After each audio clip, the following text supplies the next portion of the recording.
good reasons why I wanted to go to China. When you take in 1 in 5 people on the planet is Chinese. The country is the same size as America, yet it's got 4 times as many people in it. We've got China as a country, and you plonk it in the middle of the Atlantic. The west side will be at New York, the east side will be at Grimsby. That's a big old country, isn't it? Massive. Full-time mechanic and part-time explorer Guy Martin is on a 5,000-mile mission to find out how China works. Look at that! After visiting the megacities of Shanghai and Beijing, this time, on the final leg of his journey, Guy's in China's most remote region. We've got on a plane from Beijing and flown 4 hours west and we're still in China. If you've got on a plane in England, we'd end up in Tenerife when you're in 4 hours. He'll turn amateur archaeologist We're in the sticks. as he tracks down the 2,000-year-old construction that was China's first great piece of engineering. Bloody hell. Guy will also get to brush up on his language skills. 40是40。 Sure. And his 3 weeks in China will climax with a grueling record attempt. We always like to have a bit of a challenge, don't we, at the end of anything that we do. Finale, that's the word. With no formal preparation, Guy will attempt to become the fastest man to ever cycle across China's biggest desert. He'll have to battle fume-belching lorries, sub-zero temperatures, When it gets cold and you can feel it, you struggle a bit. and sleep deprivation as he tries to ride 341 miles in less than 47 hours. They say you can see the Great Wall of China from space. You can't really, but you can see the world's longest desert highway. You definitely can see it. The most uninhabitable place on Earth, that's been said. It's the hottest place in China, renowned for 150-mile-an-hour winds, turning cars over. I've got my rucksack with a drink in it, got a few energy bars. Be all right. What's the worst that can happen?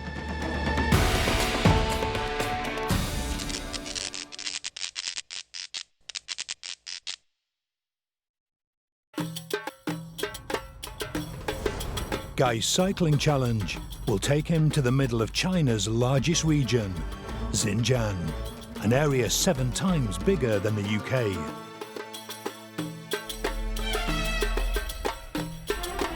It will take him 3 days to reach the start line.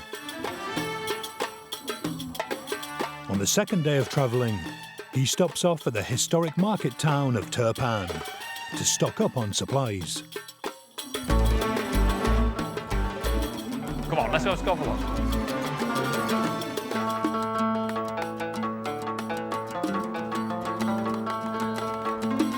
Ni hao. 你好呢。 Ni hao. It's 2,000 miles from Beijing. We're only 500 miles from Kazakhstan, and I think that reflects in the people we're seeing.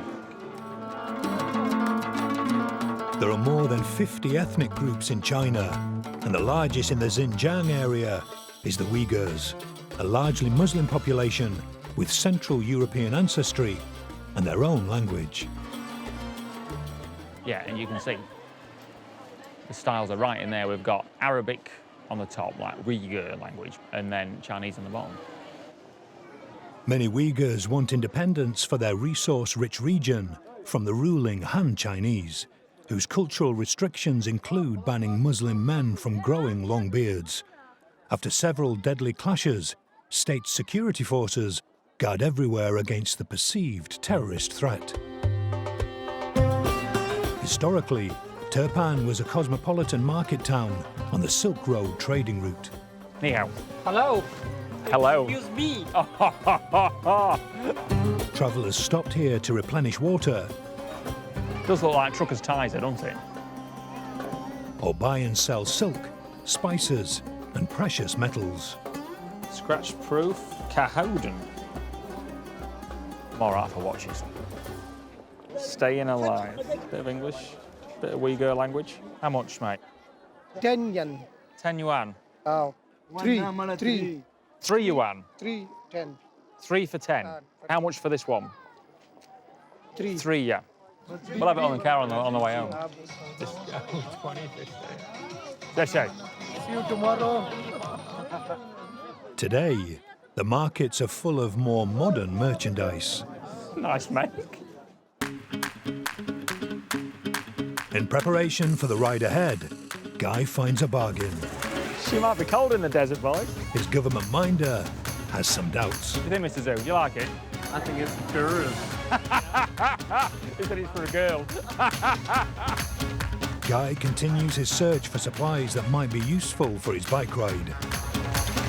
Bag full, £3.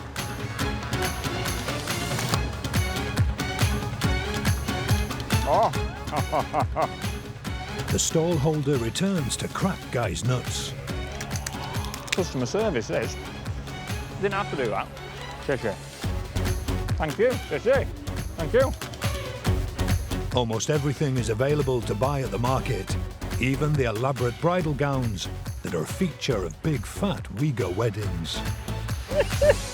Now we're talking. When was the last time you saw a bright green wedding dress? That's great, all that. But you see what they've done? They've combined the wedding dress shop with a bit of hairdressing. Not just one shop, even flashier. Look at them in the back. Hey. And there's another one. Come on, we've come to find fruit and veg, not bloody wedding dress stores. Come on. It may be hectic, but it's a paradise compared to the megacities Guy has experienced during the previous fortnight. Should we sit and have a brew in here? Tea, chai. Yes. Thank you. Thank you. But this, for me, this is proper China. I think this is what we want to see. This is what we're here for. This is what it's taken 2 weeks to get to here, and we've got on a plane from Beijing and flown 4 hours west, and we're still in China. If you got on a plane in England, would you end up in Tenerife only in 4 hours? Pleased to welcome visitors, the shop owner says Guy's tea is on the house. You shouldn't take any money, so I just forced a tenner on it. Yeah, nice. Yeah, lovely thief. Finally, Guy finds the Turpan speciality. Can I have a bunch of grapes, please? Bunch of grapes.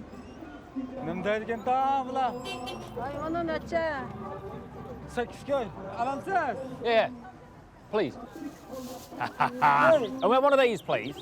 Yeah, one. This is what Turpan's famous for, is the fruit and the veg. So, think about the bike rides. Bananas. 4 bananas. Yeah. How much? £3.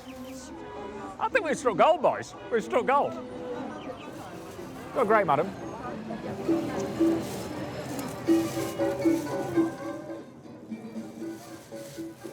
We're definitely the hottest place in China.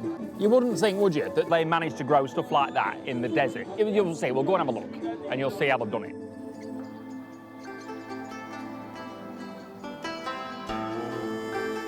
And so Guy heads a few minutes out of Turpan's centre and into its vineyards. After the Dead Sea, Turpan is the second lowest place on Earth and the driest place in China. And yet, the ground is fertile.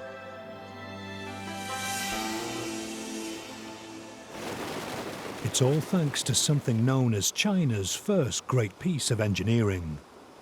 We're in the sticks again. We're in the sticks. Guy's on the trail of the so-called Karez. Karez, it's a Uyghur word for ditch. Oh, bloody hell. A Karez is a subterranean irrigation system. Bloody hell. It dates back to 103 BC and the Han Dynasty. Bloody hell. Yeah, it's a bit of trying to make this land a bit more usable, because really it's just bloody desert land. You can't grow no crops, you can't have any animals out here because it's just bloody useless. It's just too hot, too dry to do out with. The river was running nowhere near here, so they've had to channel these tunnels off the river to get water to make this land usable around here. This one here goes 20 miles that way to the mountains. That way to the mountains.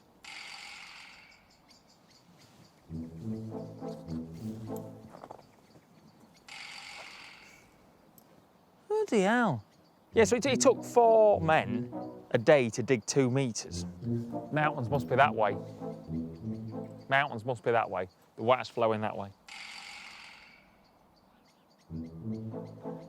We've got Nat's selfie stick.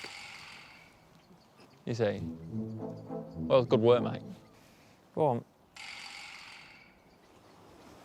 My dad would appreciate this. You wouldn't get him to China, not in a month of Sundays. But he would appreciate this sort of thing. I need to be on the credit for the camera work there, boys. Do you reckon we can get in it? Guy finds a route underground. Bloody hell. 3,000 miles of tunnels like this channel water across the desert region, and they were carved by hand. What would they have 2,000 years ago? You would have a bit of a pick, a bit of a shovel, and a fair bit of sweating, wouldn't you? Like, you look at all them marks in there. You see, they've been put in by man. You see? 2,000 year old.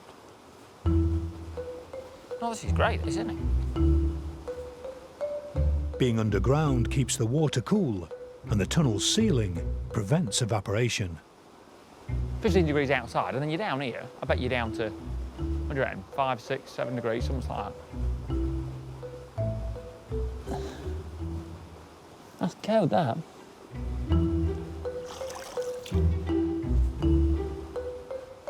Finding the engineering beauty in an underground ditch is undoubtedly a highlight of Guy's trip. It's great what we've done and great what we've seen. Yeah, but it's not this, is it? But Guy can't stay long. He has a 10-hour drive ahead of him to get to a start line. With a world record attempt to get to. 350 odd mile away. Let's get cracking, haven't we?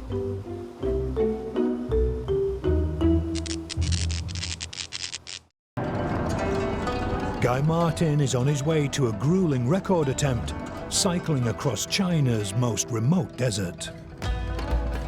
Getting to the start line requires a 4-hour flight, followed by a 2-day drive.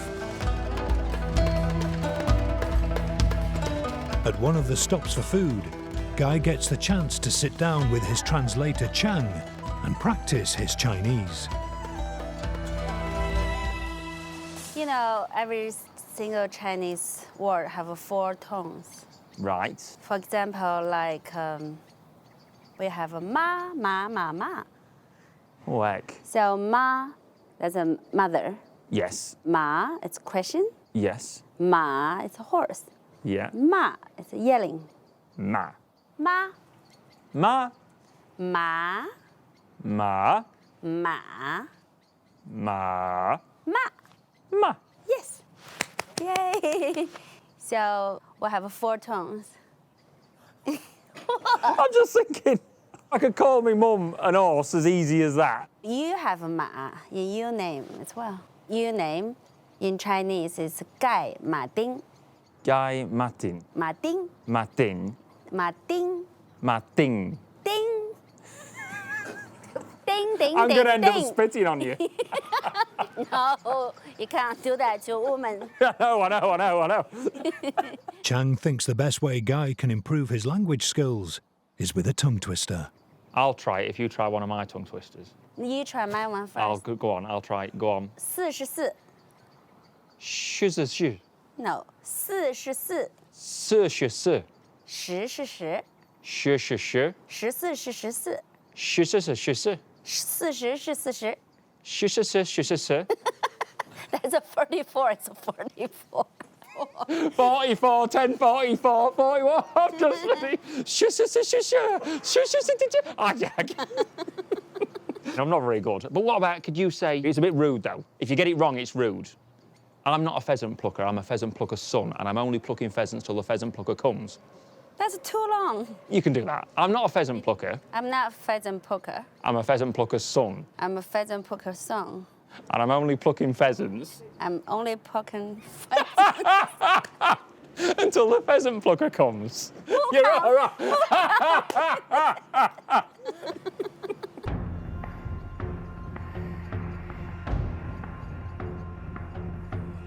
Guy and his team get back on the road and drive deep into the wilderness of westernmost China. The record Guy's trying to beat was set by two Brits, Nick Codrington and Lawrence Gribble, who crossed the 341-mile desert highway in January 2015 as part of a London to Hong Kong cycling trip. It took them just under 2 days.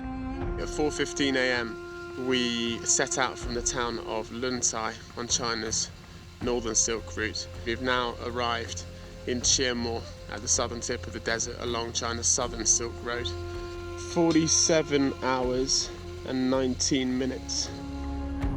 Guy arranges a conference call for more information and finds a signal on top of a mountain. Hello? Hello, is that Lawrence? Hi, yes it is. Hello? Is that Nick? Yeah. It's Guy Martin, you all right? Hi, Guy. Yes, very well, thank you. Doing pretty well. How are you doing? Yeah, I'm all right, mate, I'm all right. What about this desert crossing then? I did describe it as the worst 2 days of my life. Is that right? The worst 2 days of your life? I don't know what to expect. It is probably the most isolated place you can get to.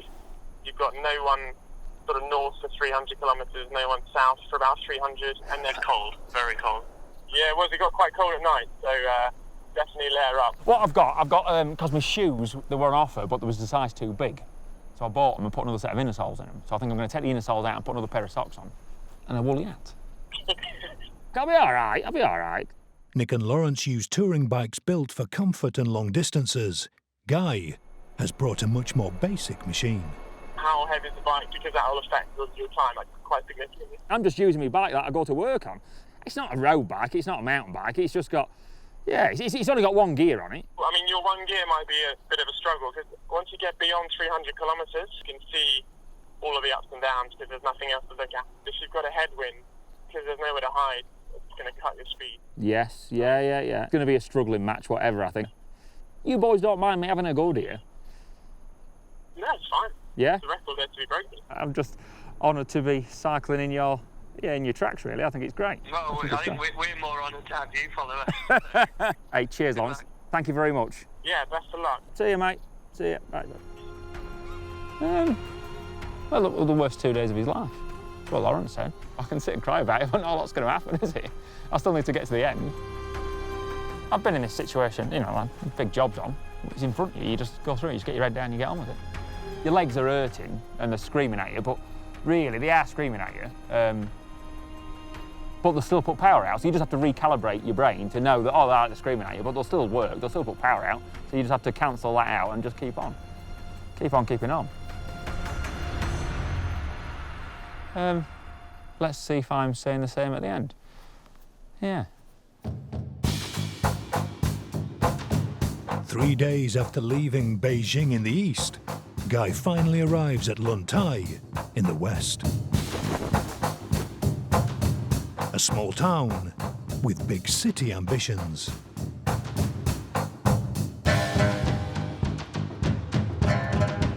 He checks in at one of the hotels the Chinese government allows foreigners to stay in and assembles what he hopes will be a record-breaking machine. It's the bike Guy commutes to work on, a 2-year-old steel frame ROG built in Stoke-on-Trent. Most people, I suppose, training for a 340-mile ride, they would structure training definitely on the 3 months leading up to an event. We did a flying pigeon in Beijing, didn't we? I did 8 mile on that. That's about as much training as I've done. I got out of breath blowing my tyres up in the room.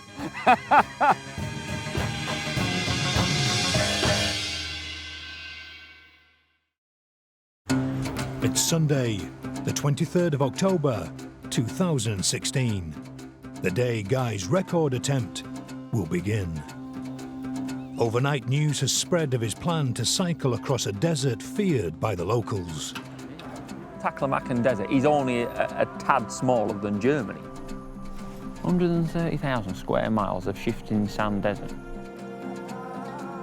An impromptu departure ceremony has been prepared by the town's government. Guy's only preparation last night was dinner bought from a roadside stall. Went down the street and had a bit of them kebabs on them. They do them on the coals. I had one of those last night. Had a couple of them. We might get a few punches. I've got a couple of inner tubes with us. There's not really a lot else to go wrong with my bike. I've got some oil for the chain. Whatever else is going to drop off me, I think. The route will take him from the northern edge of the desert in Lun Tai to the next nearest town, Chiemo, 341 miles away. After 2.5 weeks together, government minder Mr. Zhu is preparing to wish Guy a fond farewell by volunteering as master of ceremonies. First, I will introduce our hero, Guy Martin. He is a public figure, the most famous mechanics and motorbikes racer all over the world. So, hello, Guy. And what are the difficulties during the race, do you think? Well, we will see, won't we? I think the weather's going to be all right. There's not a lot of wind about. Getting run over by a truck. Okay. And may you make a success, okay? So, thank you. Thank you. Thank you. 厉害，谢谢。 After a photo with some dignitaries for the local press, Guy takes his position for a prompt 9 a.m. start.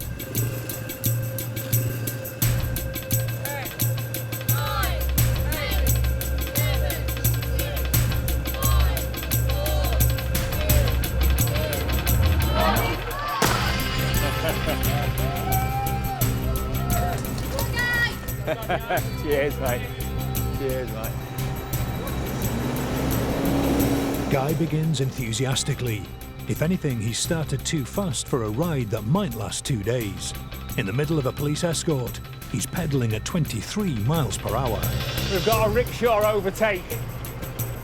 First scalp of the trip. Police escort out of the city. Yeah, all the traffic lights. Didn't matter, just go through the red lights. Yeah, it was great. The authorities have closed the roads to proudly show off Guy to the local residents. Unfortunately, and unbeknownst to Guy, the police escort is taking him the long way out of town. What was already a daunting 341-mile mission just got 6 miles longer.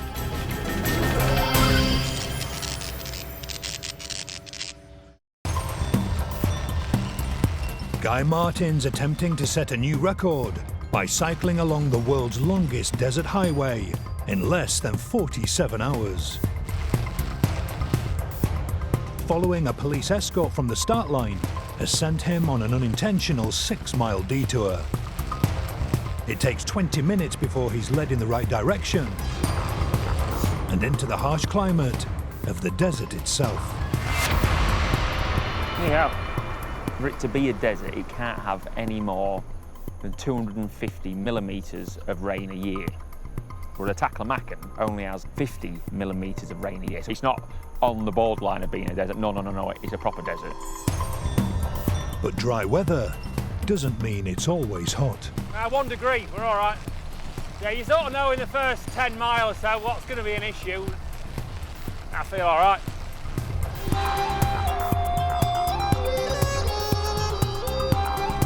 Guy's heading for Highway 1. The only road through the desert and a route that saves drivers 3 days travelling. It gets very busy.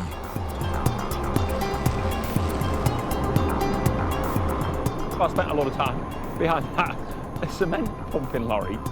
It went past me a bit. So I pedalled like Billy to get on the back of him.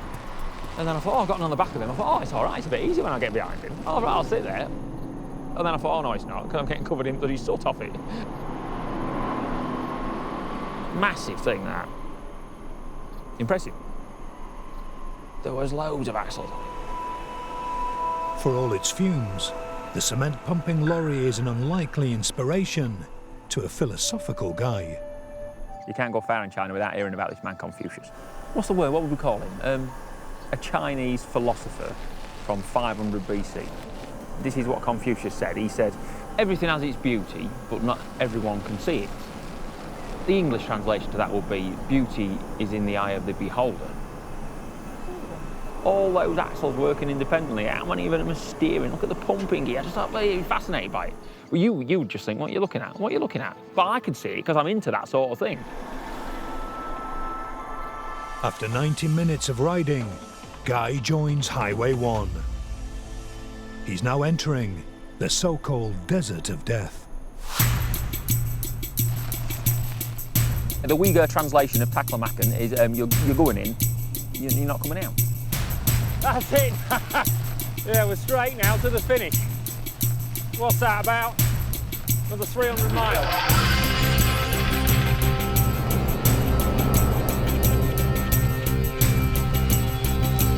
Hours, 36 miles. Yeah, that's what I'm getting, 2 hours in. How are you getting on? Are you suffering? The first person to survey this region was the British archaeologist and adventurer Sir Aurel Steen, along with his trusty dog, Dash. In 1900, he declared the Taklamakan makes the deserts of Arabia look tame. He could never have predicted that it would end up getting tarmacked. I'm impressed with the Chinese. Yeah, they're the only boys in the world, that's a bold statement, that have ever built a road on a shifting sand desert. Took them 2 years to do it, but they've done it. And we're just having a bit of a closer inspection.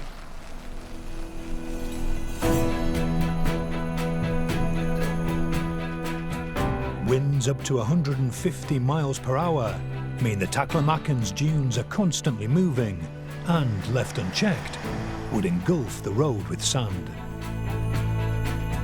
The Chinese devised an ingenious solution to keep it clear.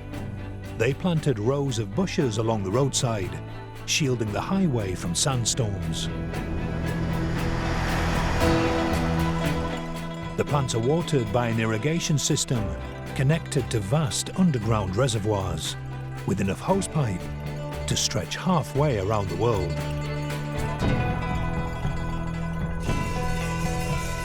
At 1 p.m, Guy has settled into a steady 15.5 miles per hour pace and passes the 100-kilometre marker. He's covered 62 miles. It's a distance even keen cyclists would consider a long way, but Guy isn't even a fifth of the way through his journey. It takes 6.5 hours to reach the landmark of 100 miles. The temperature has risen to 18 degrees, so he pulls over to change clothing at one of the maintenance huts that line the highway. Yeah. Each hut is home to a couple who look after the road's irrigation system. I'm going to change my shorts. I'm going to get my shorts on. I was impressed with Mrs. Zhao. She was a lovely woman. She let me, I wanted to have a bit of a clothes change. And she let me use one of her rooms to get changed in. I had to get rid of a few layers anyway. I was getting a bit wow. So yeah, I put my shorts on. And the irrigation system isn't the only plumbing that Mrs. Zhao looks after. Oh, no, she says I'm flat out. I go out to the back and dig these certain roots and what have you. I mixes them with some vodka or some sort.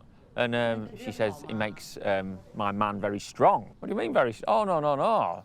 No, she points at nether regions, very strong. Oh, so we're talking homemade Viagra. That's what we're talking about. I had a bit more to be worrying about than getting a bloody ad on my bloody bike. Time and a place for all that, isn't there? Hey? Guy is a third of the way through his journey. My neck's a bit sore. I'm all right. Adding to the aches and pains is the deteriorating condition of the road. There's massive extremes in that desert. You know, middle of winter it gets to -40, but in the day, maybe not in the winter, but in the day in the summer it can get to +40, 40 degrees C. You know, which is so you to have decent tarmac that can deal with both extremes, you need something fairish, don't you? And if that was in England, the road had dropped to bits in no time. Even minor imperfections can be felt through the saddle. I keep standing up, get the bumps out of the way.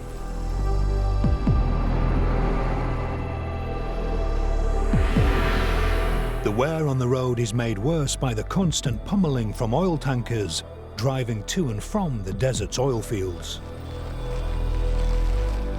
It makes the riding environment even more hazardous. This really is the last place you'd expect to find a cyclist. I've worked with these lads.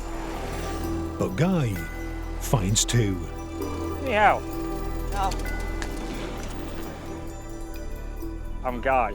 You've got plenty of spares. 我们是自己搭帐篷住的，骑了50天吧，从拉萨那边过来的。 Bloody brilliant. Fair play. Yes, yeah. Yes, yeah. Legend. We're only playing at it. They've come from Tibet. What a pair of lads they were. I think they had everything but the kitchen sink. I think they might have even had the kitchen sink on the back of the bike. Hey, one of the lads kept with us. He kept with us for, I bet he was with us for 10 miles.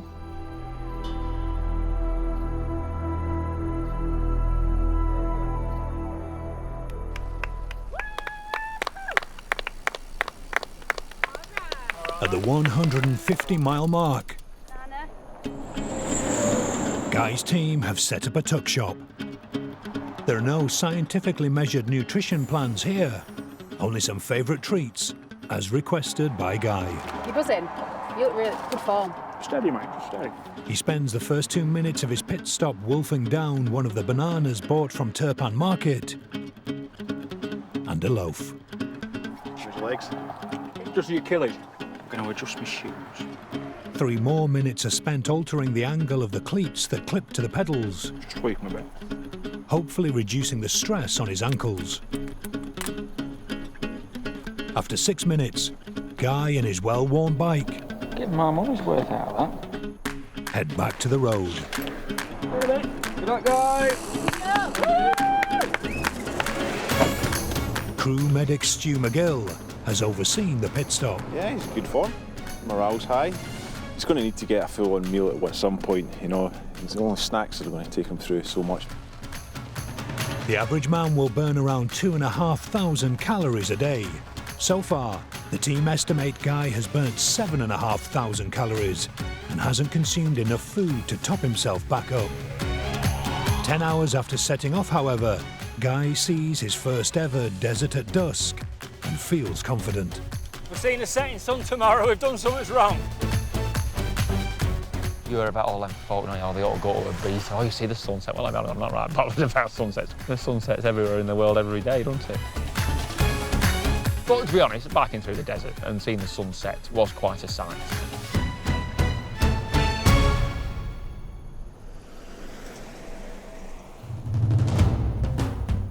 At 8:20 p.m, Guy reaches a significant milestone.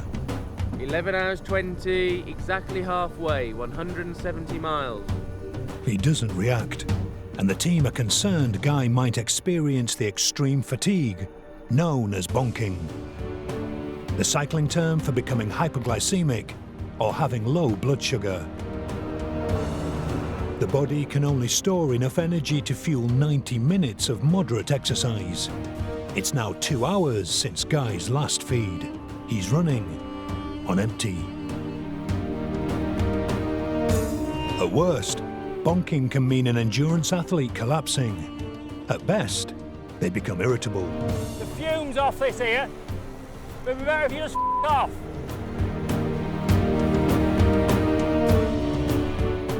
You want to get out what you put in, and you was putting in a lot of carbon monoxide into my lungs and my legs. I don't like that. So I'd rather have a bit of fresh air, to be honest. After various crashes while racing motorbikes, Guy has a number of screws and plates fixing his bones together. It's now -2 degrees, the temperature at which his metalwork starts to ache. And so at 11 p.m, having covered 205 miles, Guy relents and signals for a pit stop. Any food? Medic Stu gives him a meatball and pasta ration pack, while safety coordinator Aldo Kane checks how the desert's cold night air is affecting him. Be warm enough when you're on the go. It's cold. Metal in my hand. I can't feel the metal in my back, but I feel it in my leg when it gets cold. And you can feel it, you struggle a bit. Yeah. I think I'll take my shorts off, put your trousers on. We are 14 hours into Guy's mission. This is when Guy needs to start digging deep. The profile of the route changes and it starts to go uphill. He won't be able to actually see where he's going. You know, it might be a bit of a mental block for him. Here he's just grinding on and grizzing it out. That's the only thing he can do. I did 3.4 mile. I thought, oh, I'm 100th of the way in. I did 33.4. Oh, I'm a 10th of the way in. And then I lost track then, so I hadn't done one since. I don't know whether he's stubborn, stupid or absolute legend. I'm not entirely sure yet. With his borrowed trousers on, there's just one last task for the pit stop.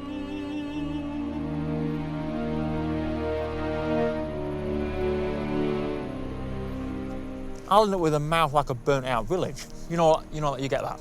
Mouth like a burnt out village. So it just feels nice, I feel like a new one. All right. Right, see you in a bit. Go on, guys. Go on, mate. Go on, mate.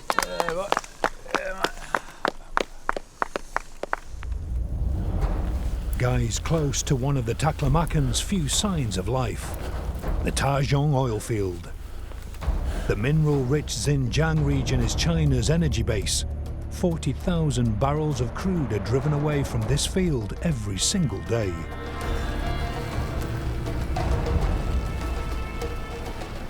Just as record holders Nick and Lawrence predicted, Guy's single gear proves hard work in the hills. The bike is designed for high-speed cruising on the flat. The gear is too big to turn on inclines.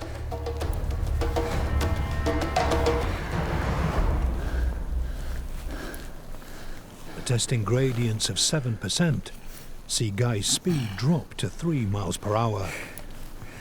And then, the man who never gives up gets off.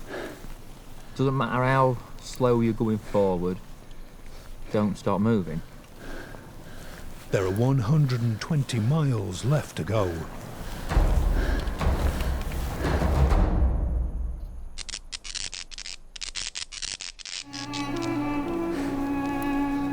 Guy Martin is trying to become the fastest person to ever cycle across China's Taklamakan Desert. The rolling hills, hidden in the darkness, are taking their toll. They're tough to climb, but he's so tired that freewheeling down the other side offers no respite. Guy's falling asleep and in danger of swerving off the road. I was getting a bit sleepy on the bike, and I just thought I'd best have 5 minutes here. A police car is parked at one of the road's few lay-bys, indicating where it's safe to stop. Safety coordinator Aldo Kane and medic Stu McGill are on hand. It's just coming up for 3 a.m, which means Guy's been cycling for about 17 and a half hours, pretty much non-stop, which is 250 miles, which is absolutely mind-boggling. Right, I'll get that door closed, might get a bit of eating. Thank you. Cheers, mate. I'm actually surprised by how little attention he wants. When he stops, he doesn't want Stu coming in and checking that he's okay. He doesn't really want us pampering with him or giving him food. He's happy just to eat cold food and a little bit of water and get back on his bike. You can come out here on a nice, decent bike with plenty of gears and probably make it a lot easier on himself, but no. He just has that mindset.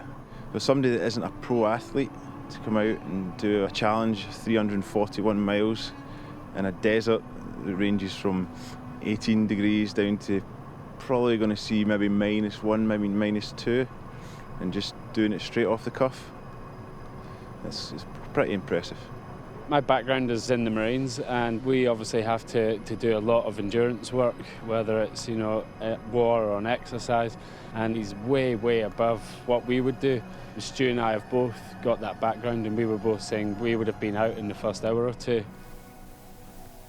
He will probably just keep going until he breaks or his bike breaks. Right. See you in a bit. Cheers, mate. Oh boy. Cheers. Yeah.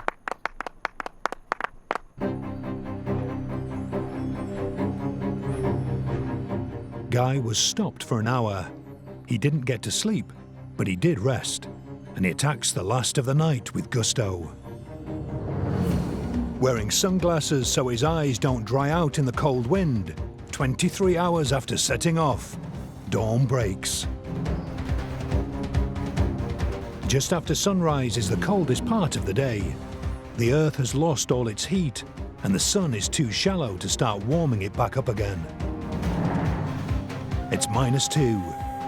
The hills are relentless, and Guy has to walk on the steepest. At least you're going forward, you're going in the right direction. You're getting 1 step, 2 steps, 3 steps further to the finish line. He briefly stops for an energy-boosting snack with translator Chang. You're very lucky, Chang. You're a beautiful country. Really? Yeah. How's your bum? Yeah, it's all right. Next time we do this, I need a bike with gears. That'll save me pushing all this way. Big round. See you in a bit. Guy's average speed is 12.5 miles per hour, and at 9 a.m. he racks up 2 significant achievements. He's been cycling for 24 hours and has covered 300 miles. It shows you. I'm not very quick. Just keep on, innit? He has just 40 miles left and almost a day in hand on the existing record. For the first time, thoughts turn to the finish. What are you looking forward to? I can't tell you that, can I? I can end up getting in trouble. Okay, what's the thing after that you're looking forward to? I probably can't tell you that either.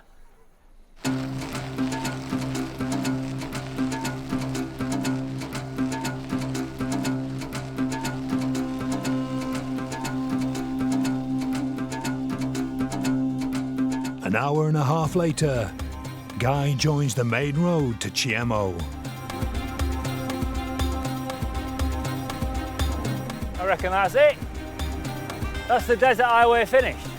There are just 30 miles left to go.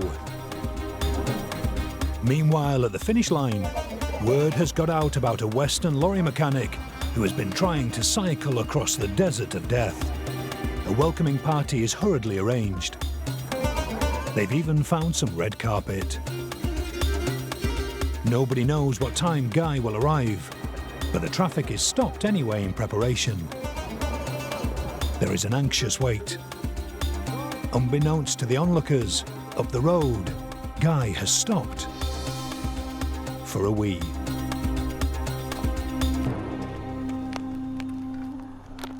"10 miles to go." Guy looks fresh, but those who've witnessed the ride firsthand know what a monumental effort it's been. I think one of the biggest things that I will take away is that it doesn't matter how hard the situation is, how difficult it is, whether you've put yourself in that situation or whether you've been forced into that situation, all of it comes back to your attitude. Ni hao. For me, cheerfulness in adversity is the absolute benchmark. It's obviously very inspiring how mentally strong he is. It's definitely one of a kind. Guy's very good at hiding his emotions, hiding his pain. You know, and you get the same guy at the start, you get the same guy at the finish. There's no difference.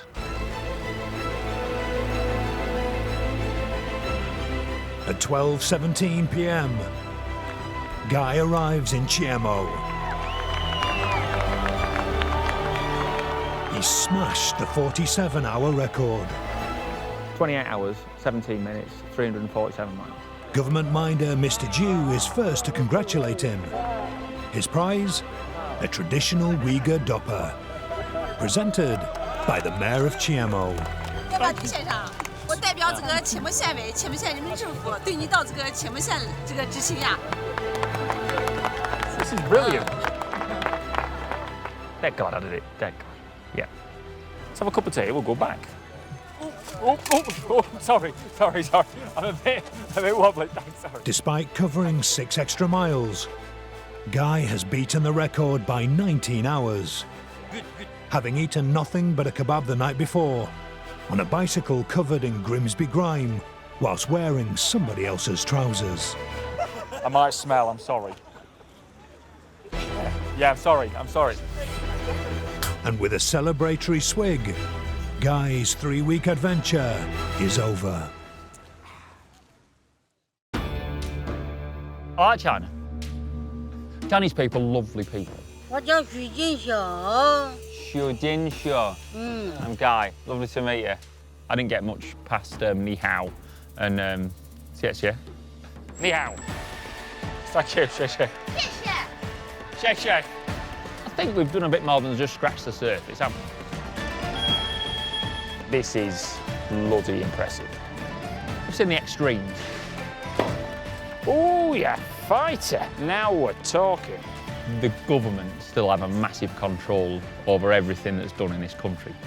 Hey, let's be honest. If they're going at the rate they're going now, they'll be the world's biggest economy in 10 years' time. They're doing so much right, aren't they? Hey, how? I'm pleased that I've seen what makes this country tick. Yeah, hammer. I know it's hammer. There is no question. Travel broadens the mind, no question at all. It's just where do we go next? Where do we go next? Where can we go? You've got an idea?